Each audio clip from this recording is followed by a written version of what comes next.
कीर्तन करने के लिए। दंडवत प्रणाम प्रभु जी। दंडवत प्रणाम हरिशेवनी देवी दासी माता जी और प्रभु जी दंडवत प्रणाम। हरे कृष्णा प्रभु जी, दंडवत प्रणाम। दंडवत प्रणाम माता जी। और हृदय से धन्यवाद देते हमारे अजय प्रताप, आज मायापुर का प्रभु ने हमें दर्शन दिया। हरि बोल।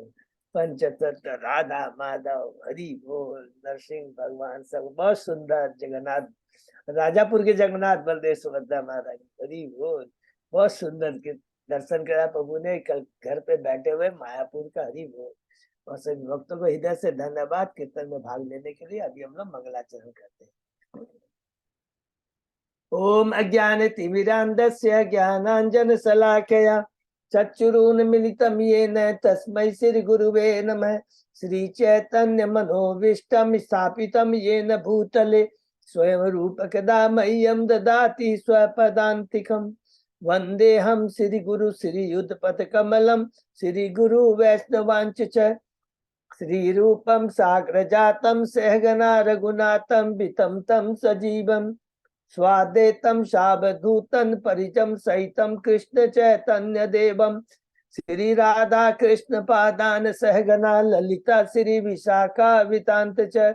नम ओम विष्णुपादाय कृष्ण प्रेष्ठाय भूतले श्रीमते भक्ति वेदांत स्वामिन इति नामने। नमस्ते सारस्वती देवे गौरवाणी प्रचारिणे निर्विशेषा शून्यवादी पाश्चात्य देश तारिणे। वांछा कल्पतरुभ्यश्च कृपा सिन्धुभ्य एव च पतितानां पावनेभ्यो वैष्णवेभ्यो नमो नमः।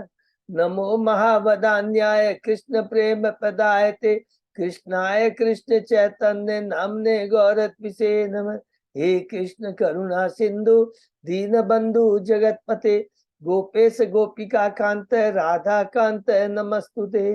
तप्त कांचन गौरांगी राधे बिंदाबनेश्वरी विषभानुसुते देवी प्रणमामि हरिप्रिये। नीलांचल निवासाय नित्याय परमात्मने बलभद्र सुभद्रायां जगन्नाथाय ते नमः।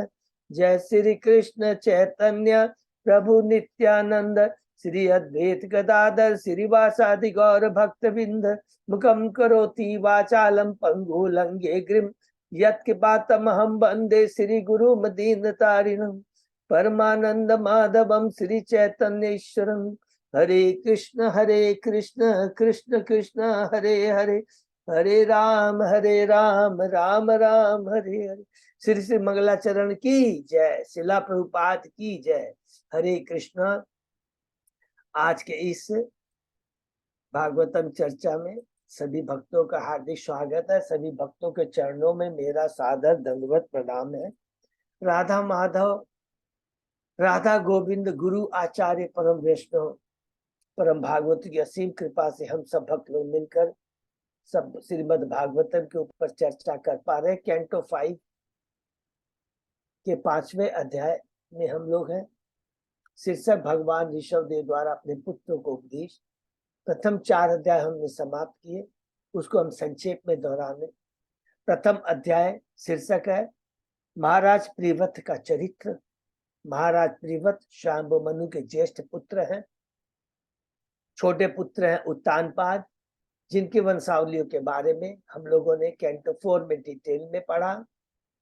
महाराज उत्तानपाद के पुत्र हैं ध्रुव महाराज, और उनकी वंश परंपरा में हमने देखा वत्सर उनके पुत्र हैं, और उनके पुत्र होते वंशज के अंग महाराज, अंग से बेन महाराज, बेन महाराज से पृथु महाराज, पृथु महाराज से विजिताश्य, विजिताश्य से हम लोगों ने पढ़ा उनके जो पुत्र हैं, जो उनकी नवशती पत्नी है, उनसे जो पुत्र होते हैं, और उनका नाम क्या है प्राचीन वरही। प्राचीन सभी बड़े पुत्र होते हैं, और प्राचीन वरही से 10 पुत्र होते हैं। उनके नाम होते हैं प्रचेता, और प्रचेता को भगवान शिव की कृपा मिलती है, नारद भगवान जी की कृपा मिलती है, और अंत में वो मरीषा नामक एक अप्सरा से ब्याह करते हैं, और उनसे पुत्र होता है, उसका नाम है दक्ष।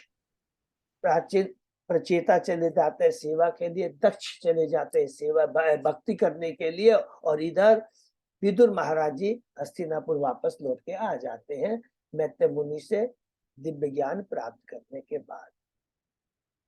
और कोई भी राज सिंहासन बहने के लिए कोई नहीं रहता है, तो तुरंत उस समय शाम्बु मनु को चिंता हो जाती है और वो आकर कर कर कर करके प्रियव्रत से कहते हैं। तो वही चीज सुखदेव गोस्वामी जी परीक्षित महाराज को बता रहे हैं। परीक्षित महाराज का प्रश्न है कि प्रियव्रत तो परम भक्त है, परम वैष्णव है, तो उन्होंने कैसे जीवन गृहस्थ जीवन स्वीकार किया और उसके बाद में पुनः गृहस्थ जीवन को त्याग कर करके पुनः वो भगवान की भक्ति में कैसे लग गए, ये मुझे बड़ा आश्चर्य हो रहा है।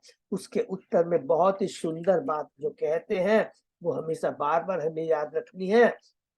सुखदेव गोस्वामी कहते हैं, एक बार जिसने भगवान के चरण कमलों का आस्वादन ले लिया है वो भक्ति को कभी भी नहीं छोड़ सकता। भौतिक जगत की कोई भी शक्ति उसको भक्ति से च्युत नहीं कर सकती। हरि बोल। कहते हैं स्वयंभु मनु प्रियव्रत महाराज के पास फिर बताना शुरू करते हैं सुखदेव गोस्वामी परीक्षित महाराज को कि प्राचीन प्रियव्रत जब महाराज स्वयंभु मनु देखते हैं, स्वयंभु मनु देखते हैं कि राज सिंहासन खाली है, कोई बैठने के लिए नहीं है, तो तुरंत वो प्रियव्रत को आकर के कहते हैं कि तुम्हें गृहस्थ जीवन एक्सेप्ट करना चाहिए, स्वीकार करना चाहिए। वो राजी नहीं होते हैं तो तुरंत ब्रह्मा जी आते हैं और बहुत सुंदर बात कहते हैं। ब्रह्मा जी, हे मेरे पुत्र, तुम्हें भगवान, मेरी बात को ध्यान सुनो, भगवान से ईर्ष्या मत करो, अर्थात भगवान के आदेश का उल्लंघन मत करो। और बहुत सुंदर दिव्य ज्ञान देते हैं और उसके बाद में तुरंत प्रियव्रत राजी हो जाते हैं, गृहस्थ जीवन को एक्सेप्ट करते हैं। विश्वकर्मा की पुत्री वहिष्मती से ब्याह करते हैं और उससे 10 पुत्र उत्पन्न होते हैं, जिसमें सबसे बड़े पुत्र होते हैं आग्निद। दूसरी पत्नी है, उनसे 3 पुत्र होते हैं, उत्तम, तामस, रैवत, जो कि बाद में मनु जाके बनते हैं।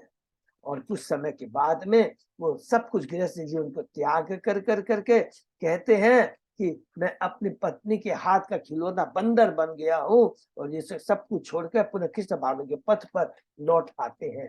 पहला अध्याय समाप्त होता है और उसके अंदर हमने ये पढ़ा था कि ये बहुत जस्ट फॉर नॉलेज पर्पज से याद रहे कि उन्होंने अपने चक्के के पहिए से 7 द्वीप और 7 समुद्र बनाए थे। और वो जो 7 समुद्र है, 7 जो द्वीप हैं, अग्निद को लेकर के बाकी जो उनके प्रथम पत्नी से जो 10 पुत्र हुए थे, 3 तो ब्रह्मचारी बन के उन बाकी 7 जनों को 7 द्वीपों का राजा बना दिया। सबसे बड़े पुत्र हैं अग्निद, और अग्निद को जम्बू द्वीप का उन्होंने राज्यभार सौंपा था। दूसरे अध्याय में प्रवेश करते हैं। महाराज अग्निद का चरित्र बहुत सुंदर पहले श्लोक में लिखा गया है। उन्होंने अपने पिता के आज्ञा का पालन करते हुए जम्बू द्वीप के वासियों को पुत्रों के समान सुरक्षा प्रदान की। हरि बोल।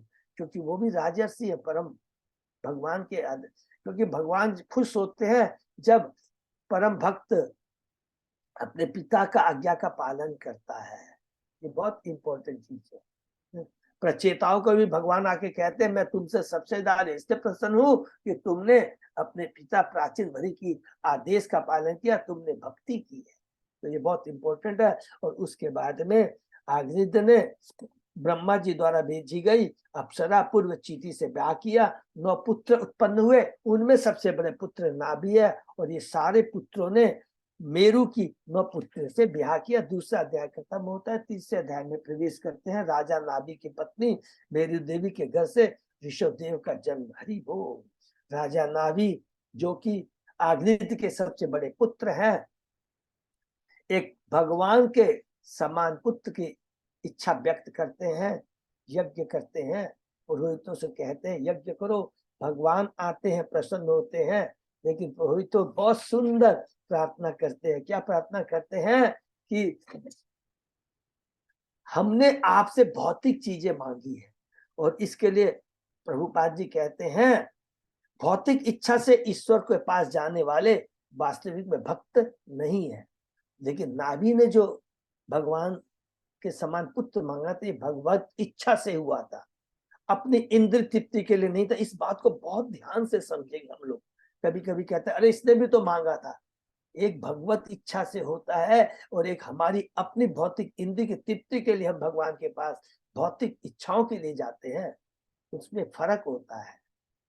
भगवान जब अपनी इच्छा से किसी को ऐश्वर्य प्रदान करते हैं, 100% गारंटी नोट कर लीजिए कि वो भगवान की सेवा में लगता है। अम्बरीश महाराज इससे बड़े एग्जाम्पल नहीं होते। हमें स्वतः जाकर के भगवान से भौतिक इच्छाएं नहीं मांगनी चाहिए। अगर ऐसी इच्छा आती है तो हमें भगवान से गुरु के पास जाके कहना चाहिए हमारी भौतिक इच्छाओं को नष्ट करें। जैसा प्रहलाद महाराज ने कहा था कि अरे मैंने तो कांच के टुकड़ों के लिए आपके प्रार्थना की थी, लेकिन आपने तो मुझे वो अमूल्य धन दे दिया, आपका दर्शन मिल गया, और इससे बड़ी चीज मुझे क्या चाहिए। इस बात को हमने बहुत सुंदर डिटेल में बताया। और उसके बाद में हमने पढ़ा कि नाभि भगवान आते हैं और भगवान कहते हैं कि तुमने मुझसे जो वर मांगा है मेरे जैसा पुत्र, तो मेरे जैसा इसने कोई इस है ही नहीं। मैं स्वयं महाराज नाभि की पत्नी मेरी देवी के गर्भ से अवतार लूंगा। और इस प्रकार भगवान ऋषभ मेरी देवी के मेरू देवी के पुत्र के रूप में वो प्रकट हुए। चौथे अध्याय में हम लोग प्रवेश करते हैं। बहुत सुंदर है, जिसमें हमने देखा कि नाभि ने देखा भगवान ऋषभ में सारे गुण थे, और इसलिए उनके गुणों को देखते उनका नाम ऋषभ रखा। और उनको राज सिंहासन में बैठाकर स्वयं अपनी पत्नी मेरी देवी को लेकर करके बद्रिकाश्रम में चले जाते हैं और अंत में वैकुंठ को प्राप्त करते हैं। और इधर भगवान ऋषभ जयंती से ब्याह करते हैं, 100 पुत्र होते हैं। 100 पुत्र के बारे में हमने पढ़ा, विशेष करके वो 9 पुत्र के जो 9 योगेंद्र कहलाए, और सबसे बड़े जो पुत्र हैं राजा भरत, और 9 पुत्र जो है वो ब्रह्मचारी बनते हैं। और बाकी जो 81 जो पुत्र हैं, जो 81 जो ब्राह्मण है, वो ब्राह्मण पद को प्राप्त होते हैं, दिव्य ज्ञान प्राप्त करके वेदों में निपुण होकर करके वो ब्राह्मण योग्य ब्राह्मण बन जाते हैं। और एक बार भगवान ऋषभ ब्राह्मण नामक देश में भ्रमण करते हुए पहुंचते हैं, जहां देखते हैं कि योग्य ब्राह्मण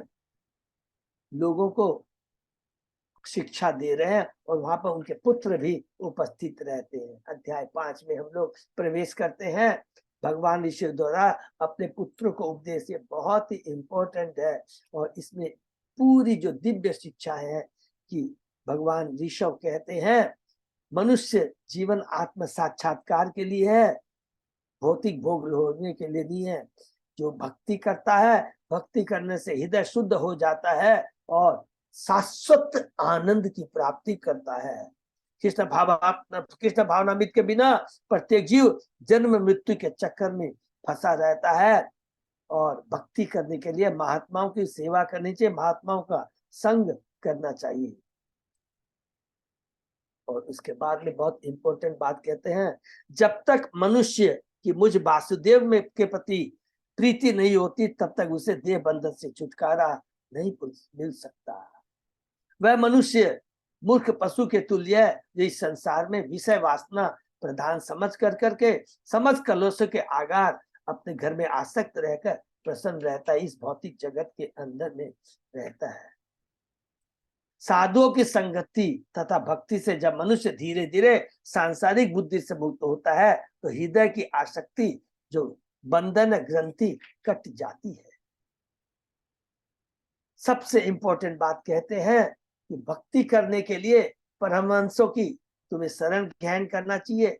इससे हमें भौतिक चीजों के प्रति अनासक्ति हो जाएगी, सुख दुख लाभ हानि से हम मुक्त हो जाएंगे, सबके प्रति हमारा समभाव हो जाएगा, वैदिक साहित्यों में हमारी रुचि आ जाएगी, और हमें कोई भी तरह का प्रजल्प नहीं करने की इच्छा नहीं होगी।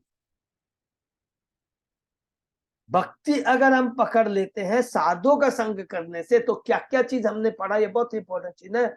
भौतिक चीजों के प्रति अनासक्ति खत्म हो जाएगी भक्ति करने से। शास्त्र भगवान के नाम गुणों का श्रवण कीर्तन होगा, वेदों का अध्ययन होगा, और प्रजल्प से बच जाएंगे। बहुत ही बार बार बोलते हैं भक्तों का संग बहुत डेंजरस होता है, सेम चैतन्य महाप्रभु भी बोलते हैं और कहते हैं कि भक्ति कभी भी खत्म नहीं हो सकती। हम कहाँ भी रहें, भौतिक जगत में रहें, आध्यात्मिक जगत में कहीं भी रहे, भक्ति को सदैव बनाए रखना चाहिए। हरि बोल।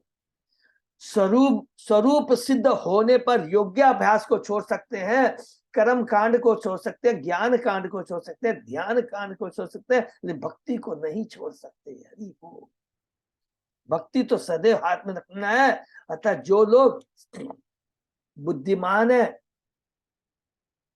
जो अपने आश्रित को बारंबार जन्म मृत्यु के पथ से न उबार सके, उसे कभी भी गुरु, पिता, पति, आराध्य बनने का अधिकार नहीं है।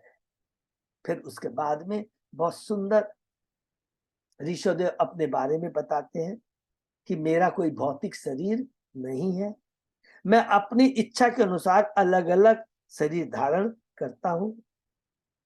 और कहते हैं मुझे अभक्त बिल्कुल भी पसंद नहीं है। और कहते हैं कि जब भक्ति करते करते चेतना हमारे हृदय में भक्ति स्थापित हो जाती है, तो उसके लिए कहते हैं एक बहुत इंपॉर्टेंट बात कहते हैं कि जब उस भक्ति को हम धारण करके गृहस्थ जीवन में आते हैं, बहुत ध्यान से सुनेंगे, तो उससे उस भक्ति को ध्यान में रखते हुए गृहस्थ जीवन का पालन करते हुए जब हम संतान उत्पन्न करते हैं, तो वो भी बड़े दिव्य गुणों वाली होगी। ये स्वयं ये बोलना चाहते हैं भगवान विष्णु, मेरे 100 पुत्र हैं, सारे के 100 के 100 पुत्र दिव्य गुणे वाले हैं। तो बहुत इंपॉर्टेंट चीज है, भूलना नहीं चाहिए। फिर कहते हैं महत अर्थात महान भक्त की सेवा करने से मुक्ति का द्वार खुल जाता है। और कहते हैं ब्राह्मण परम ब्रह्म का उपासक होता है, वैष्णव भगवान का उपासक होता है, और भगवान ब्रह्मांड वैष्णव का उपासक है। हरि बोल। वे ब्राह्मणों के मुख से खाते हैं। वेद मेरे शाश्वत दिव्य अवतार है। तो ब्राह्मण क्या करते हैं, और ब्राह्मण इन वेदों का ज्ञान स्वयं प्राप्त कर करके दूसरे बद्ध जीवों को वेदों का उपदेश देते हैं। इसलिए ब्राह्मणों को जो सतोगुण स्तर पर होते हैं, बद्ध जीवों को उभारने में वे मेरी सहायता करते हैं, परमेश्वर की सहायता करते हैं। इसलिए भगवान को वो बहुत ही परम प्रिय है। वैष्णव का कितना बड़ा ग्लोरिफिकेशन करते हैं। कहते हैं फिर भक्तों के बारे में कहते हैं मेरे पास में ब्रह्मा इंद्र जैसा सारा ऐश्वर्य प्राप्त है, लेकिन मेरे भक्त इसकी तरफ नजर भी नहीं घुमाते हैं, इसकी याचना ही नहीं करते हैं, वे एकमात्र मेरी भक्ति करते हैं। फिर कहते हैं चूंकि मैं, ये भी बहुत इंपॉर्टेंट है, चूंकि मैं समस्त बद्ध जीवों के हृदय में विराजमान हूं, प्लीज कृपा करके किसी भी जीव से घृणा मत करो। अर्थात उनसे घृणा करने का मतलब होता है कि मेरा अनादर करना, क्योंकि मैं सब जीवों के हृदय में विराजमान हूं। फिर लास्ट में हम लोग पढ़े सभी इंद्रियां मेरी सेवा में लगी रहनी चाहिए, अन्यथा यमराज के बंधन से पास से बंधन से निकलना संभव नहीं है। हरि बोल। ये उपदेश देने के बाद में भगवान ऋषभदेव पूर्ण रूप से अवधूत का जीवन व्यतीत करने रहते हैं, घर में रहते हैं, लेकिन गृहस्थ के कार्यों को बंद कर देते हैं। और उसके बाद में सुखदेव गोस्वामी जी कहते हैं इस प्रकार भगवान ऋषभदेव ने अपने पुत्र को, जो कि पहले से ही परम शिक्षित तथा गुणवान थे, शिक्षा दी कि कर्मों के बंधन में न फंसकर किस प्रकार भक्तों की संगति के माध्यम से हमें भक्ति में लगना चाहिए। अपने परम योग ज्येष्ठ पुत्र भरत को शासन पर बैठाते हैं। अपने परिवार में रहते हुए गृहस्थ जीवन का उन्होंने त्याग किया। वे एक अवधूत का जीवन बिताने के लिए, विश्व का भ्रमण करने के लिए ब्रह्मार्थ माने जहां वो रह रहे थे उसको छोड़ दिया। वे अंधे, बहरे तथा गूंगे, जड़ एवं पागल के समान मनुष्य समाज में घूमने लगे। वे आत्म साक्षात्कार पर परम पद स्वरूप सद पर स्थित थे। लोग उनका तिरस्कार करते, किंतु वे उसकी तनिक भी परवाह नहीं करते थे। और ये अवधूत की पोजीशन होती है। ये बहुत इंपॉर्टेंट पॉइंट है, अवधूत की पोजीशन होती है। तो इस अवधूत की पोजीशन को हमको बहुत ध्यान से रखना है। इसको हम लोग बाद में डिटेल में डिस्कस करेंगे, क्योंकि या अभी भी जस्ट बता देते हैं या डिटेल में डिस्कस करेंगे कि ऋषभ भगवान के इसी आचरण को देखकर, अवधूत आचरण को देख कर करके मूर्ख लोग या जैसे शायद पद्मा देवी दासी माता जी ने प्रश्न किया था कि क्या जैन धर्म का भगवान ऋषभ ने ही शुरुआत की थी? तो इसको हम लोग याद करें कि नहीं नहीं नहीं, मूर्ख लोग उनके इस अवधूत रूप को देख कर करके, अरे भगवान ऋषभ भी तो नंगे रहते थे, वो एकदम अनासक्त थे, उनका अनुकरण करने लग गए, जो आगे में हम पढ़ेंगे। तो सब याद रखेंगे, भगवान ऋषभ के का अनुकरण नहीं करना है, उनके आदेशों का अनुसरण करना है। ठीक है ना? तो यहाँ तक हमने पढ़ा और उसके आगे हम लोग फिर पढ़ते हैं। ओम नमो भगवते वासुदेवाय, ओम नमो भगवते वासुदेवाय, ओम नमो भगवते वासुदेवाय। नारायण नमस्कृत्य नरं चैव नरोत्तमं देवी सरस्वती व्यासं ततो जयम् उदीरये। नष्टप्रायेषु अभद्रेषु नित्यं भागवत सेवया भगवती उत्तम श्लोके भक्ति भवति नैष्टिकी। कृष्णाय वासुदेवाय देवकी नंदनाय च नंद गोप कुमाराय गोविंदाय नमो नमः। आराधयो भगवान भजेश तनय ततधाम वृंदावनम रमया काचित उपासना व्रजवधु वर्गेण्य कल्पिता। श्रीमद्भागवतम प्रमाणम अमलम प्रेमा पुमर्तो महान।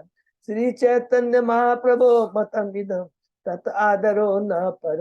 हरे कृष्ण कृष्ण कृष्ण हरे हरे, हरे राम राम राम राम हरे हरे। कैंटो 5 चैप्टर 5 शीर्षक भगवान ऋषभदेव द्वारा अपने पुत्र को उपदेश, श्लोक नंबर 31 है प्रभु। हाँ प्रभु जी। ओके, तो लास्ट श्लोक में हमने पढ़ा भगवान ऋषभ की अपनी अवधूत अवस्था में है और उनको अपने शरीर का बोध नहीं, ज्ञान नहीं है, और इस प्रकार वो इस तरह का जीवन यात्रा वो घूमते रहते हैं। अति सुकुमार कर चरणोर स्थल विपुल बाहु अंशगल वदनादि अवयय विन्यास प्रकृति सुंदर स्वभाव हास सुमुखो नव नलीन दलायमान शिशिर तारा तारारूण आयत नयन रुचिर सदृश शुभग कपोल कर्ण कंठ नाशो विगुण स्मित वदन महा उत्सवेन पुरवनिता नाम मनसी कुसुम सरासनम सरासनम पदधान पराक अवलंबमान कुटिल जटिल कपीश केश भूरि भारो अवधूत मलिन धूल निज शरीरेण गृह गृहित दृश्यत गृहित इव दृश्यत इवा दृश्यत। भगवान ऋषभदेव के हाथ पांव तथा वक्षस्थल अत्यंत दीर्घ थे।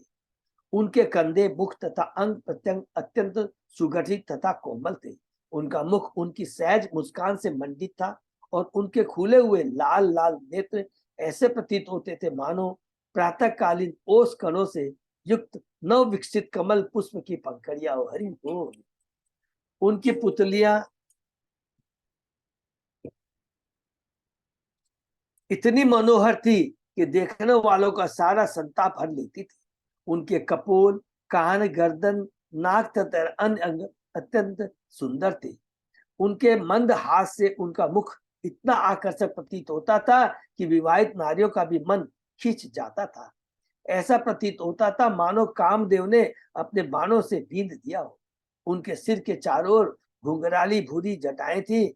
उनके सिर के बाल छितरे थे क्योंकि उनका शरीर गंदा और उपेक्षित था। ऐसा प्रतीत होता था मानो उन्हें किसी भूत ने सता रखा हो। देखिए ये अवधूत, ये बहुत इंपॉर्टेंट, बार बार क्यों रिपीट कर रहे हैं, अवधूत वर्ग की अवधूत अवस्था में थे। भगवान है, वो स्वयं भगवान है, उनका दिव्य शरीर है, दिव्य तेज है। देखिए कभी भी भौतिक आभूषणों से तेज दिव्यता नहीं आती है। जितनी हमारे में आध्यात्मिक विकास होगा उतना हमारे तेज में आध्यात्मिक तेज आएगा, और वो शाश्वत होता है, दिव्य होता है, कभी भी वो कम नहीं होता। ये याद रखें कि तो सुंदरता भक्ति में होती है, सुंदरता भौतिक चीजों में नहीं होती है। आत्मा शरीर से निकल जाती है, कितना ही सुंदर शरीर हो, कितना ही सुंदर युवक हो, युवती हो, कोई उसको एक मिनट भी बर्दाश्त नहीं कर सकता, कहता है जल्दी से इसे शमशान ले जाओ। ये बहुत इंपॉर्टेंट चीज है। यद्यपि भगवान ऋषभदेव का शरीर उपचित था, किंतु उनके दिव्य अंग प्रत्यंग इतने आकर्षित थे कि विवाहित स्त्रियों तक आकृष्ट हो जाती थी। उनकी सुंदरता तथा मलिनता के एकत्र होने से उनका सुंदर शरीर ऐसा लगता था मानो किसी भूत ने उसका पीछा कर रखा। यर्हिवावशय भगवान लोकम इमं योगस्या सदा प्रतिपमीव अक्षर अच्छ क्षाण तत् प्रतिक्रिया कर्म विवस्थितम इति व्रत मावृति आजगरम अस्थित श्यान एवास्नाति पिबति खादति अवमेहति हदति स्म चेष्टमान उच्चरीते आदिग्धोद्देश्य। जब भगवान ऋषभदेव ने देखा कि जनता उनकी योग साधना में विघ्न रूप है, तो उन्होंने इसकी प्रतिज्ञा में अजगर का सा आचरण ग्रहण कर लिया। वे एक ही स्थान पर लेटे रहने लगे। वे लेटे ही खेते, खाते, पीते, पेशाब तथा मल त्याग करते और उसी पर लुढ़कते फुलकते, यहाँ तक कि वे अपने सारे शरीर को अपने ही मल मूत्र से सान लेते, जिससे उनके विरोधी उन्हें विचलित न करे। हरि बोल। अपने प्रारब्ध के अनुसार एक ही स्थान पर रहकर मनुष्य सुख तथा दुख उठाता है, यह शास्त्रों का आदेश है। जब वह सिद्ध हो जाता है तो वह एक ही स्थान पर रह सकता है और परम नियंता उसकी समस्त आवश्यकताओं को पूरा करता है। हरि बोल।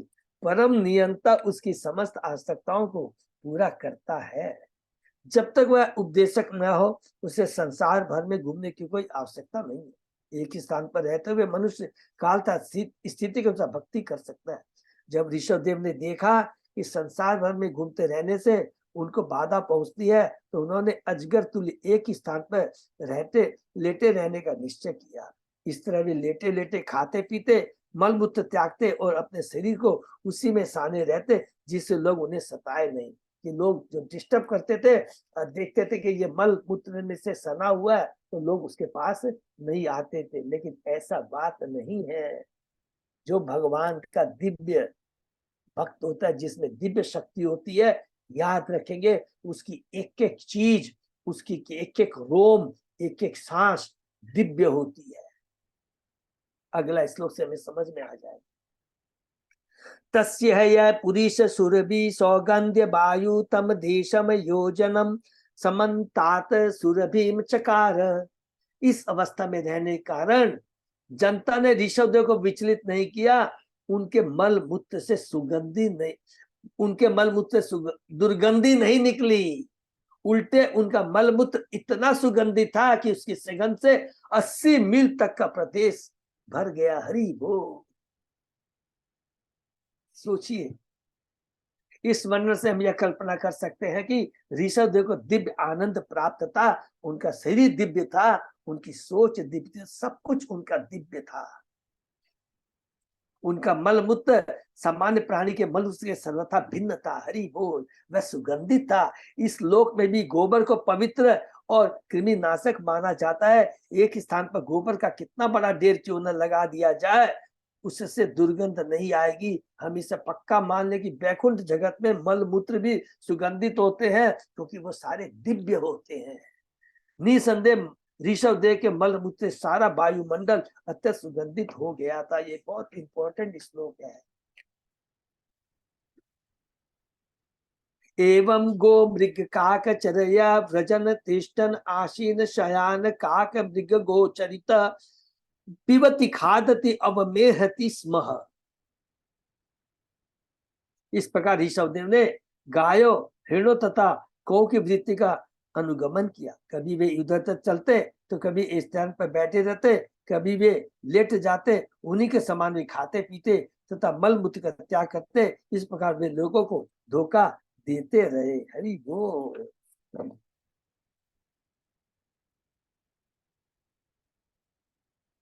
इति नाना योग चर्या आचरण भगवान केवल्यपति ऋषभ अविरत अविरत परम आनंद अनुभव आत्मनि सर्वेषां भूतानां आत्मभूते भगवती वासुदेवे आत्मन अव्यवधान अनंत रोदर भावेन सिद्ध समस्त अर्थ परिपूर्ण योग ऐश्वर्यानि विहायश मन जब अंतर्धान परकाय प्रवेश दूरग्रहण आदिनी यदृक्षया उपगतानि न अंजसा नृप हृदयेन अभ्यनंदत।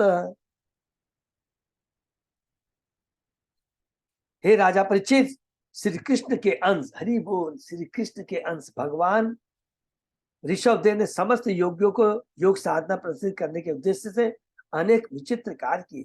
वे मुक्ति के स्वामी थे और दिव्य आनंद में सतत लीन रहते थे। वासुदेव कृष्ण उनके आदि कारण है। उनके स्वरूप में कोई अंतर नहीं, फलतः भगवान ऋषभदेव रोने, हंसने तथा थरथराने के प्रिय लक्षण प्रकट करने लगे। वे दिव्य प्रेम में सदैव निमग्न रहते। फलस्वरूप सभी योग शक्तियां अपने आप उनके पास पहुंचती।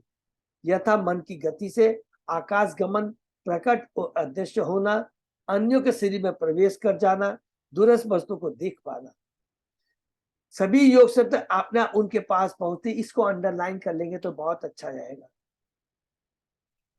जो भगवान की दिव्य अवस्था स्थिति में पहुंच जाता है, अष्ट सिद्धियां उनकी दासी होती है। कर्म योग, ज्ञान योग, मुक्ति, भुक्ति सब किसकी है? भक्ति की दासी होती है। देखिए क्या लिखा है, फल सभी योग शक्तियां, अनिमा लघिमा, हम लोगों जो पढ़ा है, अपने आप उसके पास पहुंचती। यथा मन की गति से आकाश गमन, प्रकट और अदृश्य होना, अन्यों के शरीर में प्रवेश कर जाना, एक लोक से दूसरे जाना, दूसरे वस्तुओं को देख पाना, यद्यपि वे इन सबको कर सकने में समर्थ थे, किंतु उन्होंने इन शक्तियों का प्रयोग नहीं किया। ये होता है भगवान के भक्ति की शक्ति। इसलिए कभी भी, लेकिन ध्यानी लोग क्या करते हैं, उसी में सोचते हैं मैंने अष्ट सिद्धि प्राप्त। ध्यानी जो करते हैं ना, हमने जो पढ़ा था, यम नियम आसन प्राणायाम प्रत्याहार धारणा ध्यान समाधि, ये सब जो है ना, ये इस तो लोग क्या है, इससे अष्ट सिद्धि प्राप्त कर सकते हैं। लेकिन याद रखेंगे ये सब भौतिक है, लेकिन भगवान की भक्ति दिव्य है।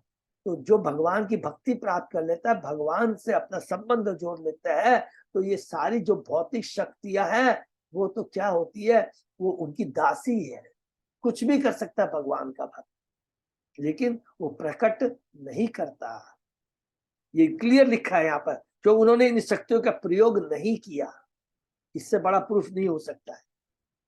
चेतन चरितामृत में कहा गया, कृष्ण भक्त निष्काम अति शांत भुक्ति मुक्ति सिद्धि कामी शकरीय शांत। जो भुक्ति भोग करता है, जिसे मुक्ति की इच्छा होता है, सिद्धि मुक्ति ज्ञान योग, भुक्ति सकाम कर्म योग एंड सिद्धि ध्यान योग, जो अष्ट सिद्धि प्राप्त कर लेता है, सभी अशांत रहते हैं, क्योंकि सब में अपना स्वार्थ रहता है। लेकिन जो भगवान का भक्त होता है, उसमें अपना कोई स्वार्थ नहीं होता है। हर कार्य, हर उसकी सांस भगवान के नाम गुण श्रवण कीर्तन में लगी रहती है। शांत सब कहता परम शांति से युक्त। जब तक मनुष्य की समस्त कामनाएं पूर्ण नहीं हो जाती, वह शांत नहीं हो सकता। हरि बोल।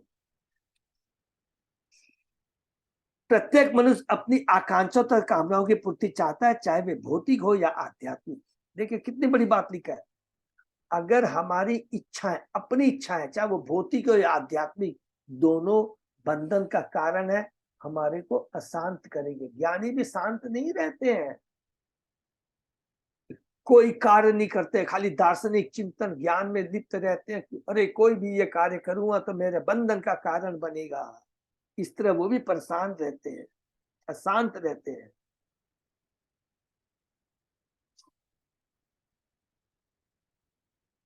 चाहे वे भौतिक हो या आध्यात्मिक, जगत में रहने वाले लोग अशांत हैं, क्योंकि उनकी आकांक्षाएं अगणित है। किंतु शुद्ध भक्त निष्काम होता है, अन्य अभिलाषिता शून्य, ज्ञान कर्म आदि अनाम। शुद्ध भक्त सभी प्रकार की भौतिक कामनाओं से मुक्त होता है। इसके भी सारे कर्मी कामनाओं से युक्त होते हैं, क्योंकि वे इंद्र तृप्ति का सुख उठाना चाहते हैं। हरि बोल। वे न तो इस जीवन में शांत है, नहीं अगले जीवन में होंगे, क्योंकि अगला जन्म भी उनको भौतिक शरीर ही मिलेगा। और इस तरह वो आशिक्त यम यम वापी अंत काले च मामय इसमें उत्तर करेगा यम यम वामी स्मरण बाबा। मृत्यु के समय जैसे हम सोच, जैसी चेतना रहेगी वैसे ही हमारे को शरीर, और उसी के अनुसार स्वभाव, हमारी चेतना स्वभाव के अनुसार में हमें दूसरा शरीर प्राप्त होगा।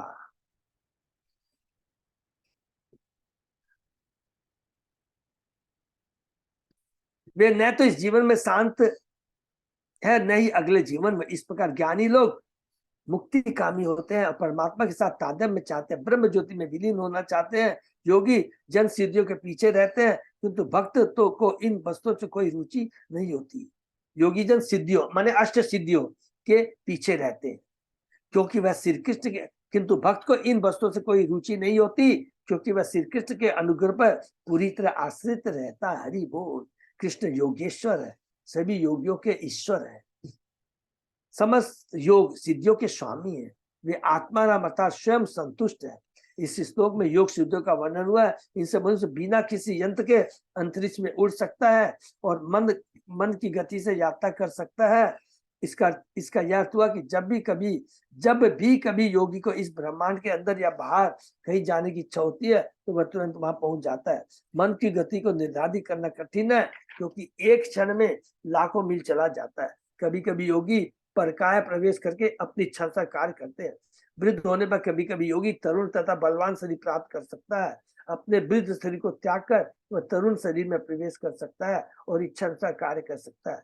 भगवान वासुदेव के होने के कारण इस हृदय में ये समस्त योग शक्तियां थी, किंतु वे श्री कृष्ण की भक्ति से ही संतुष्टि है, जिसका प्रतिकरण उनके हंसने, रोने या हृदय डूबने से होता था। इस प्रकार श्री भागवत के पंचम स्कंद के अंतर्गत भगवान ऋषि द्वारा अपने पुत्र को उपदेश शीर्षक 5वें अध्याय का भक्ति वेदांत तात्पर्य समाप्त हुआ। तो यहाँ पर हम समाप्त कर रहे हैं।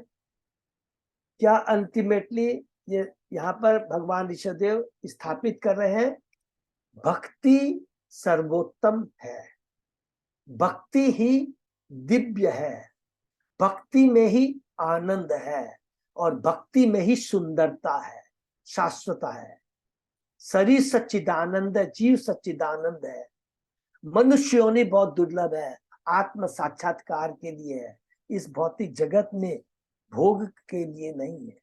एक बार हम भगवान से जुड़ जाते हैं, भक्ति को अपना लेते हैं, तो लिखा है मुक्ति भुक्ति सब क्या है, मुक्ति भुक्ति सिद्धि तीनों क्या है, वो उसके ऑटोमेटिक उसको मिल जाती है। देखिए दो चीज को ये रखेंगे, जो भगवान का भक्त होता है वो परम ज्ञानी होता है और अध्यात्म में सबसे ऊंचा होता है। सारी अष्ट सिद्धियां अपने आप उसके पास में आ जाती है, लेकिन वो किसी को नहीं चाहता है। भगवान के धाम जाके कोई ऐश्वर्य की कमी है क्या? सोचिए भगवान का धाम के बारे में, अभी हमें पढ़ना गीता में वर्णन हुआ है ना भगवान का धाम के बारे में। तो सोचिए हम कहाँ पर पड़े हुए, हम इसी को समझते हैं कि इससे बड़ा ऐश्वर्य जो भौतिक जगत में मिले, इससे बड़ा कोई ऐसा नहीं है। ये तो सूअर की विष्ठा के समान है। और डीपली पढ़ते जाएंगे तो सच में ये सूअर की विष्ठा के समान है, जिसमें धीरे धीरे सड़ जाता है, दुर्गंध हो जाती है। लेकिन यहाँ पर लिखा है भगवान ऋषभ के मूत्र में भी दिव्य 80 मील तक वो सुगंधित हो गया था वातावरण। तो जहां भगवान का भक्त होता है, भगवान होते हैं, वो वातावरण दिव्य रहता है, भौतिक नहीं रहता है, वहां यमराज तक भी नहीं पहुंच पाता है। अर्थात भक्ति और भगवान, भगवान भक्त, भक्ति और भगवान, ये तीनों चीज जो है, इसका भौतिक चीज से कोई रिलेशन नहीं। भक्त क्या होता है, सदैव भगवान को चाहता है। क्या करता है वो, भगवान की भक्ति करता है।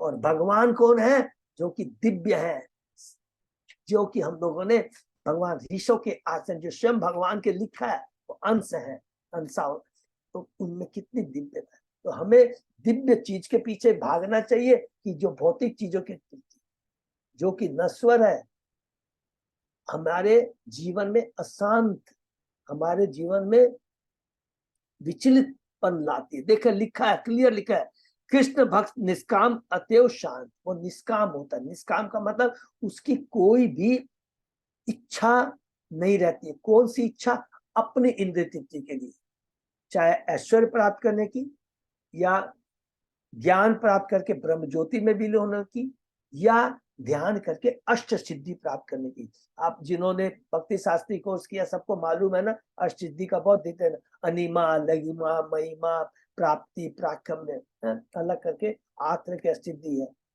ये सब भौतिक है, कोई इच्छा नहीं। तो यही यहाँ पर हम लोग समाप्त करते हैं और निष्कर्ष यहीं पर निकल रहा है कि भगवान की भक्ति ही जीवन का परम लक्ष्य है। हमें वो याद कर लेंगे, संबंध, अभिधेय और प्रयोजन, इसको याद रखेंगे करके समाप्त करें। संबंध, हम कौन है, हमारा भगवान से क्या संबंध है। अभिधेय, उस संबंध जो टूट गया है उसको प्राप्त करने की विधि, उसको कहते हैं भक्ति। और लक्ष्य, प्रयोजन, लक्ष्य क्या है, जो संबंध टूट गया है उस भक्ति के माध्यम से, भक्त बनकर के भक्ति के माध्यम से परम भक्त, परम भगवान की शरण में पुनः जाना, खोया हुआ संबंध को स्थान, यही जीवन का लक्ष्य है। और जो भगवान का लास्ट, जो भगवान का जो भक्त होता है, ये फिर से मैं रिपीट करूंगा और आगे के अध्याय में शायद डिटेल में आना चाहिए। जो भगवान का जो भक्त होता है ना, कभी भी उसके हाव भाव को देख कर करके, बाहरी आवरण को देख कर करके कोई भी कमेंट नहीं करना चाहिए। न तो कमेंट करना चाहिए नंबर 1, न उसका अनुकरण करना चाहिए। कमेंट करने का मतलब, अरे ये तो मूर्ख लगता है, गूंगा बहरा लगता है, ये चीज। और अनुकरण जो धोखे लोग करते हैं, तो हिंट नहीं देंगे, सबको समझ में आ गया होगा कि जिसने कि माता जी ने कहा था कि अरे वो तो जो अवधूत होते हैं वो देखो ना नंगे रहते हैं, इस तरह घूम रहे हैं। नहीं, अवधूत है भगवान, अवधूत, उनकी एक अपनी दिव्य स्थिति होती है। और इसी चीज को लेकर के, इसी का दुरुपयोग कर कर कर करके हम आगे पढ़ेंगे कि डिटेल में आके हम से पढ़ूंगा। जैन, हम लोग कहते हैं ना, जो जैन धर्म का ये प्रवर्तक है, कृपा करके हाथ जोड़ के कभी ऐसा नहीं किया, किसी ने नकल की है। भगवान ऋषभ ने कभी भी जैन धर्म को उजागर नहीं किया, स्थापना नहीं की है। कि जैसे होते हैं ना, तो इसको हिंट आपको दे दिया। बिल्कुल भी कभी भी ऐसा नहीं सोचना है, उनके उपदेशों का हमें अनुसरण करना है। इसीलिए कभी भी गुरु महाराज, 2-3 चीजें, जैसे कि कभी भी आपने देखा होगा, बड़े परम भक्त है गुरु महाराज, सदैव हर पल वो भगवान के बारे में सोचते रहते। अरे आज वो, वैसे हम डिस्कस में, अरे आज तो महाराज यहाँ पे है ना गुरु महाराज, अच्छा तो मंगला आरती में नहीं आए वो, अच्छा अभी तक सो रहे हैं क्या। बहुत बड़ा अपराध लग जाएगा। वो जब भी उनकी हर पल में चिंतन रहता है भगवान के बारे में, नंबर 1, और दूसरा बद्ध जीवों का कल्याण करने के लिए रहता है सदैव। उनकी की एक एक सांस में कृष्ण का नाम रहता है। भक्त बद्ध जीवों का कल्याण के लिए उनको चिंतन रहता, चिंता रहती है, ठीक है ना। तो हम क्यों, उन्होंने क्या हमें उपदेश दिए हैं, भगवान किसने क्या, भगवान की लीलाएं हैं, इतनी सुनते हैं, जो जो चीज याद में आ रहा है। कैंटो 10 के अंदर में रास लीला, भगवान के कार्यों का अनुकरण मत करो, अनुसरण करना है। एक ही चीज जब भी हम गांठ बांध लेंगे तो हमारा जीवन धन्य हो जाएगा। परम वैष्णव अवधूत स्वरूप सिद्ध व्यक्ति जो सन्यासी होते हैं, उनके आदेशों का अनुसरण करना, अनुकरण नहीं करना। अगर इस बात को ध्यान कर लेंगे तो कितना हमारे जीवन में परिवर्तन आ जाएगा। तुरंत कुछ भी चीज मन में आती है, नहीं, अनुसरण करना है। ये दिव्य पुरुष है, हम उनके बारे में सोच भी नहीं सकते, क्योंकि हमारी इंद्रिया अपूर्ण है, हम 3 गुणों से बंधे हुए हैं। तो जो 3 गुणों से बंधा हुआ है बद्ध जीव, परम पद पर जो व्यक्ति है, परम पुरुष है, उसके बारे में कैसे सोच सकता है? सोचना ही अपराध है, उसके बारे में अपना असेसमेंट करना ही परम अपराध है, महा अपराध है, ठीक है ना। हरे कृष्णा। यही पे विराम देते, किसी का कोई प्रश्न तो पूछ सकते हैं। उसके बाद में जैसे अजय पोदा प्रभु ने हमें बताया था कि हम लोग after our return from long tour हम शुरू करेंगे भगवान ऋषभदेव का चरित्र। हरे कृष्णा प्रभु जी। हाँ प्रभु, बोलिए प्रभु। अर्जुन महाराज को मतलब भगवान जो अर्जुन का रथ हाँकते थे, और मगर वहां का दर्शन उनकी तरफ पीठ रहती थी, तो उनका दर्शन बराबर नहीं कर पाते थे। जबकि भीष्म पितामह अपोजिट पक्ष में, कौरव पक्ष में होकर के भी उनका दर्शन बराबर 24 घंटे मतलब युद्ध के मैदान में हमेशा कर पाते थे। तो वो महाजन कितने मतलब थे, तो इसके बारे में कुछ थोड़ा सा लाइट देंगे? वो बहुत सिंपल है प्रभु। प्रभु ये इसके अंदर में क्या होता है ना, देखिए प्रभु, भगवान का भक्त है अर्जुन है। इसके अंदर में हम लोग लॉजिक नहीं अप्लाई कर सकते हैं प्रभु। सामने देखेंगे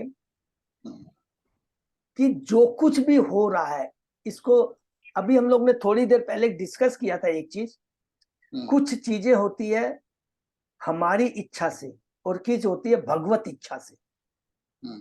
तो ये जितना भी कुरुक्षेत्र का युद्ध हुआ है, इसमें किसकी इच्छा, जो कुछ है भगवत इच्छा, कृष्ण की इच्छा से हुआ है। अपना प्रश्न ये भी आ सकता है कि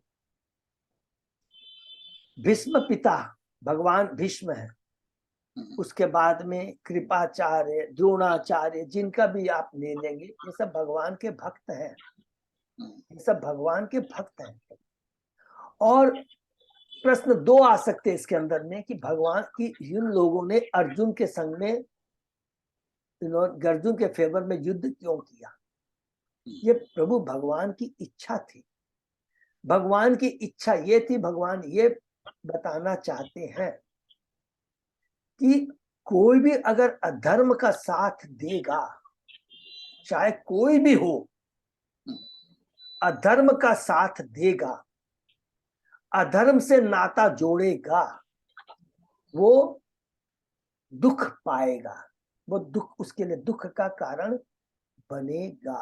अब कोई भी किसी चीज में भी आप देख लीजिए, कितने भी बड़े बड़े भक्त हैं, पृथु महाराज को ले लीजिए, ध्रुव महाराज को ले लीजिए, एक एक चीज को हम लोग लेते हैं, विश्वामित्र को आप ले लीजिए, भगवान शिव को ले लीजिए, सब जगह भगवान ने अपनी लीला के माध्यम, जैसे पहले इसके पहले ये बात बोल दूं कि ध्रुव महाराज विचलित होते हैं, यक्षों के लड़ते हैं, वो उनकी अपनी इच्छा से नहीं है, याद रखिए, वो भगवत इच्छा से है कि भगवान ये बताना चाहते हैं कि देखो ध्रुव मेरा भगवान का परम भक्त है, मैंने उसको दर्शन दिया।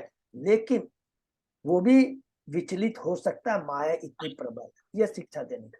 पृथु महाराज है, भगवान के शक्ता विश्वपाद है, इंद्र के अगेंस्ट में वो लोग एक्शन लेना शुरू कर दिया। अरे इंद्र ने मेरे 100 यज्ञ में डिस्टर्ब किया है, नहीं तुम्हें दंड मिलेगा। भगवान शिव है, उनसे ज्यादा परम कोई योगी नहीं है, परम वैष्णव नहीं है, वो भी मोहिनी अवतार के में पड़ गए। ब्रह्मा जी को ले लीजिए, जो कि प्रथम जीव है, प्रथम भगवान के जीव है, और प्रथम ज्ञान भगवान ने ब्रह्मा जी को दिया है। ब्रह्म विमोहन लीला में आप देख लीजिए, भ्रमित हो जाते हैं। तो यहाँ से भगवान एकमात्र यही बोलना चाहते हैं। जितने भी यहाँ पर भी देखिए लिखा है, हम लोग ने एक श्लोक में पढ़ा है कि ऋषभ देव के जो सारे पुत्र हैं परम परम दिव्य हैं, क्योंकि उनके वीर से, उनसे उत्पन्न हुए हैं, लेकिन उनको भी शिक्षा दे रहे हैं। तो क्यों दे रहे हैं? सदैव माया बहुत प्रबल है, ये नहीं कि तुम बहुत ज्ञानी हो गए, बहुत शिक्षा तुम्हें हो गए, तुमको ज्ञान की दरकार नहीं। तो दो चीज बोलना चाहते हैं, दो चीज समरी करूंगा कि जब भी भक्तों के माध्यम से कोई चीज होती है, ये भगवत इच्छा से होती है, नंबर 1। नंबर दूसरी शिक्षा ये होती है कि भक्ति कंटिन्यू करती रहने पड़ेगा। अगर हम सोचे कि मैं ज्ञान में बहुत पवित्र हो गया हूं, मैंने परम पद प्राप्त कर लिया, नहीं चलेगा। भगवान की भक्ति चाहे भौतिक जगत में रहे, आध्यात्मिक जगत में रहे, भगवान के धाम में भी जाकर के भगवान की भक्ति कंटिन्यू करती रहनी पड़ेगी। इसलिए भागवत में लिखा, सर्वे शाम परो धर्म, जो तो भक्ति अधोक्षजे अहेतु अपरिता संसात्मा प्रसिद्ध थी, अहेतु की अप्रहिता यह आत्मा सुप्रसिद्ध थी। तो भक्ति को सदैव कंटिन्यू करते रहना पड़ेगा। नंबर 3, कभी भी भक्तों के आचरण को देख कर करके हम बद्ध जीवों को कभी भी उसके बारे में जरा भी भ्रमित नहीं होना चाहिए, सोचना नहीं चाहिए। ये चीज यहाँ पर बताती है, क्योंकि उनके कार्य दिव्य होते हैं। अब अर्जुन है, तो अगर यहाँ पर जितने हम लोग बैठे, अर्जुन वास्तव में भ्रमित था क्या? नहीं था, वो भ्रमित नहीं था प्रभु, वो भ्रमित, हरि बोल, हरि बोल, वो भगवान का वो पार्षद है, भगवान की इच्छा से वो भ्रमित हुआ, बद्ध जीवों को शिक्षा देने की। एक हम लोग ने पढ़, भगवान शिव भी ब्रह्मा के पुत्र हैं, am I right? हाँ बिल्कुल 100% प्रभु, हमने पढ़ा ना रुद्र। हाँ, आप एक चीज हमेशा याद रखेंगे, एक चीज को नोट कर लेंगे, ब्रह्मा जी प्रथम जीव हैं प्रभु, ठीक है ना? हाँ ठीक है। हाँ, और वो ब्रह्मा जी के ही पुत्र हैं, लेकिन उनकी स्थिति एक विशेष है, विशेष स्थिति है उनकी है? जैसे हमने एग्जाम्पल पढ़ा था ना, दूध और दही का एग्जाम्पल, कि दही दूध होके भी दूध नहीं है, उनकी सिचुएशन अलग है। बद्ध जीव में सारी माया समझ में नहीं आती है प्रभु, हम लोग बद्ध जीव है ना, सारी माया भगवान की समझ में नहीं आती है, नहीं समझ में। ये सबसे, और सबसे इम्पोर्टेंट चीज बता दूं प्रभु, लास्ट 1 मिनट लेंगे, जो पीके लीला प्रभु ने प्रश्न किया समझ में नहीं आती है, उसमें एक लाइन में और ऐड करूंगा, समझने का प्रयास भी नहीं करना चाहिए। समझने का प्रयास भी नहीं करना चाहिए, अगर करेंगे तो हम भ्रमित हो जाएंगे। इसका मतलब ये नहीं कि हमारे में जिज्ञासा नहीं आनी चाहिए, जिज्ञासा कर सकते हैं, लेकिन क्या है कि जब हम धीरे धीरे भक्ति करते जाएंगे ना, तो सारा लिखा है, सारा संदेह भ्रम मिट जाएगा। इसका मतलब क्या हुआ कि दिमाग इधर उधर नहीं जाएगा, कृष्ण ही सर्वशक्तिमान है, सभी वही आदि कारण है, सब कुछ वही है, केवल वही भाव मन में रह जाएगा और कोई जिज्ञासा नहीं रह जाएगी, और जिज्ञासा ही नहीं रह जाएगी। जब तक हम 3 गुणों से बंधे रहेंगे, ये हमारी अनेक तरह की जिज्ञासाएं, बहुत ही जिज्ञासाएं तो किसके लिए है? जिज्ञासाएं जब तक हम पशु लेवल पे हैं तब तक जिज्ञासा करनी चाहिए। मनुष्य जीवन जिज्ञासा के लिए, किस लिए? कि जान करके, ज्ञान प्राप्त करके लिए, भक्ति करने के लिए। और जब एक बार हम भक्ति में लग जाते हैं, भक्ति के सीढ़ी पर चढ़ जाते हैं, फिर कोई जिज्ञासा की दरकार नहीं हो सकती है। केवल भगवान के नाम गुणों का, जो गुरु के जो आदेश है, उनको अनुसरण करने की दरकार होती है, और यही वास्तव में हमारा जीवन का कर्तव्य है। ठीक है ना प्रभु? बहुत हरे कृष्णा, हरे कृष्णा प्रभु जी। हाँ माता जी। प्रभु जी, जैसे कि राजा वेन का तो दिखाते हैं कि वो बहुत दुराचारी थे, जबकि उनके जो पूर्वज है वो तो बहुत अच्छे थे, और उसके बाद उनके जो पुत्र दिखाए पृथु महाराज, वो हम्म, भी बहुत ज्यादा अच्छे थे, हम्म, बहुत उन्होंने बहुत काम किया। तो हम्म। इसको हम क्या बोलेंगे, हरी इच्छा? 100%। हाँ, उदाहरण बताता हूँ आप थोड़ा सा इसको पढ़िए।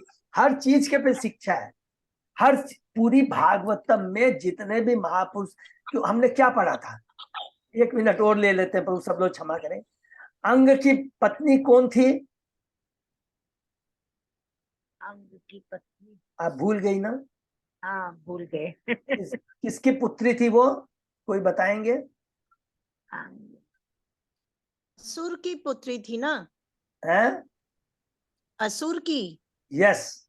हाँ, तो उसके गुण उसमें आ गए। ठीक है। हाँ अच्छा। तो याद है, तो इसका मतलब नहीं कि अच्छा अंग महाराज ने उनसे ब्याह क्यों किया। आपको प्रश्न आएगा ना, ये सब चीजें, ये सब भगवान की इच्छा। तो यहाँ शिक्षा क्या भगवान देना चाहते हैं कि असुरों का संग करेंगे तो, हाँ तो सही बोल रहे हो। असुरों का संग करेंगे तो संतान, बोलेंगे असुर संतान कैसे होगी? माता, फिर से रिपीट करें, माता पिता भक्त जब भी गृहस्थ जीवन में आते हैं, अगर उन अभी हमने ऋषभ भगवान के बारे में पढ़ा, अगर चेतना दिव्य रहेगी तो संतान की जो उत्पत्ति होगी वो दिव्य रहेगा। असुर प्रवृत्ति, ये बहुत इंपॉर्टेंट चीज है कि उस समय हमारी चेतना कैसी है। तो यहाँ लिखा कि उसकी असुर प्रवृत्ति थी और उसके वो गुण उसमें आ गए, बेन में आ गए। लेकिन उसके बैन में आगे पढ़ा ना हमने, ये तो पढ़ा हाँ ना। हाँ हाँ हाँ तो बस वही चीज है, बहुत ये सब सिंपल चीजें हैं। यहाँ पर एकमात्र भगवान अपनी लीला के हिसाब से शिक्षा देना चाहते हैं, एक ही शिक्षा देना चाहते हैं। भक्तों का संग करेंगे, भक्ति करेंगे तो हमारी चेतना, सबसे इंपॉर्टेंट चीज होती है कि चेतना, हमारी वास्तविक चेतना क्या है? वसुदेव चेतना है, दिव्य चेतना है। इस दिव्य चेतना को वसुदेव चेतना बनाए रखते रहने के लिए हमें क्या करना है? बस यही चीज है कि भक्तों का संग करना है, हरा नाम संकीर्तन करना है। अगर हम ऐसा करेंगे तो कोई भी भौतिक जगत में रहते हुए, नरक में रहते हुए, कहीं भी रहते, आप नरक की बात छोड़ दीजिए, भौतिक जगत की बात छोड़ दीजिए, जितना भी ऐश्वर्य दे दे, स्वर्ग में भी अगर रहेंगे तो भक्त उससे विचलित नहीं होगा, उस ऐश्वर्य से विचलित नहीं होगा। नरक में भी रहेंगे, असुरों के बीच में रहेंगे, उसके दुर्गुण उसमें नहीं आएंगे, क्योंकि वे भक्ति की शक्ति है। उदाहरण एक ही नोट करके हम लोग समाप्त करेंगे। हरिदास ठाकुर को आप ले लीजिए, वैश्या आती है, कितना प्रलोभन देती है। कंपेयर कीजिए हरिदास ठाकुर को, कंपेयर कीजिए शिव को, कंपेयर कीजिए ब्रह्मा को। देखिए सब लोग भगवान की लीला, कभी कंफ्यूजन मत होइएगा। बता रहे हरिदास ठाकुर का बाल बांका नहीं बिगाड़ सकती। इसीलिए हमें बहुत इंपॉर्टेंट है, पूरा भागवतम में एक ही चीज पढ़ा है। और जब भी देखिए ध्रुव महाराज को देख लीजिए, पृथु महाराज को देख लीजिए, आपने प्रचेताओं को देख लीजिए, सब लोगों ने एक ही याचना की है जब भगवान का दर्शन किया, मुझे शुद्ध भक्तों का संग मिले। ठीक है ना, ये बहुत इंपॉर्टेंट चीज। इससे हम लोग पर भगवान की बहुत बड़ी कृपा हम लोग के ऊपर, कि हम लोग भक्तों का संग मिल पा रहे, हम लोग कर पा रहे हैं। जैसे तो ये इसीलिए कहा कि कल कौन माता जी कह रही, सरोजनी रोहिणी माता जी कह रही थी, चेष्टा करना भक्तों। अभी हम लोग भी जा रहे हैं तो लॉन्ग टूर में, तो भक्तों का संग मिलेगा, वैष्णव का संग मिलेगा। और तो क्या बैठ के भागवतम क्लास भी नहीं होगी, भक्ति आदि तो छूटी रही है। अजय पदार्थ प्रभु ने बताया था ना, व्हाट्सएप करते रहेंगे। हाँ वो हाँ प्रभु जी, वहां से यदि कुछ हो, जिस दिन आप लोग का प्रवचन हो उस दिन हम लोग को हाँ भेज बिल्कुल। दीजिएगा। अरे देखिए हम लोग, अब मेरे को तो ध्यान नहीं है, लेकिन अजय प्रताप प्रभु को ध्यान में, कितनी सुंदर बात कही, ये भक्तों के गुण होते। क्या कहा कि आप चिंता मत कीजिए, हम लोग आपको व्हाट्सएप करते रहेंगे। करते हैं, हाँ, सही बात है। प्रभु ने कहा थैंक यू कि नहीं प्रभु आपको ये जी, बात, सोचिए कितनी बड़ी सोच है। हरी बोल, थैंक यू सो मच, सबको थैंक यू धन्यवाद। प्रभु जी। हाँ हरी, हरि बोल हरि हरी बोल। बोल ये पे विराम देते हैं, फिर अजय प्रताप प्रभु हम लोग आने के बाद डिसाइड करेंगे, अनाउंस आने के करेंगे। बाद प्रभु जी मोस्टली 30 जैसे 29 की नाइट को अपनी आ रहे हैं, 30 तारीख या 31 तारीख जैसा भी, कोई रात में आएगी ट्रेन ठीक है, 29 को, तो 30 तो नहीं तो 31 से स्टार्ट कर लेंगे फिर। 31 से मंगलवार से शुरू कर हाँ, सकते हैं। शुरू कर ठीक सकते है, हरे कृष्णा। तो हरे मोस्टली सब कृष्णा। लोग रेडी रहेंगे, मंगलवार से हम लोग भागवतम कैंटो 5 अध्याय 6 से शुरू करेंगे। हरे कृष्णा। हरे सभी कृष्णा। भक्तों को बहुत बहुत धन्यवाद। और उस समय याद दामोदर महीना भी चालू हो जाएगा, याद रखेंगे। सबका प्रभु ध्यान जी रखेंगे। आप लोग की यात्रा और तीर्थ सब शुभ रहे। हरि बोलते, बहुत बहुत धन्यवाद माता जी, थैंक यू सो मच। तो यही करो। हरे कृष्णा। हरे कृष्णा। दंडवत सभी भक्तों का बहुत बहुत धन्यवाद। आज का सेशन विराम देते हैं, फिर हम लोग जैसा बताया प्रभु जी ने 31 मंगलवार को कोशिश करेंगे, स्टार्ट करेंगे। हरि बोल। हरे कृष्णा। हरे कृष्ण हरे कृष्ण।